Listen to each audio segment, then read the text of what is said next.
এ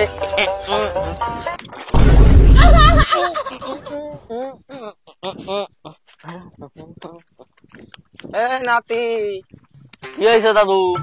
হ্যাঁ কনে গেছিলি রে? একটু গেছিলাম পড়তি। কেন, কি হয়েছে? ও, পড়তে গেছিলি? হ্যাঁ। তা তো তোরে কি একখান প্রশ্ন করবো, উত্তর দিতে পারবি নি? হ্যাঁ বলো। কদিন এই পৃথিবীতে চালাক প্রাণী কোনটা? কে জানো না? গরু। এই জন্য তোদের পড়াশোনা আর আমাদের সময় ছিল পড়াশোনা। এই গরু কি করে চালাক প্রাণী হয় রে? কেন তুমি জানো না? বাংলা একটা প্রবাদ আছে, অদু সেলাকের গলায় দড়ি। ওই দেখো একটা পুমা।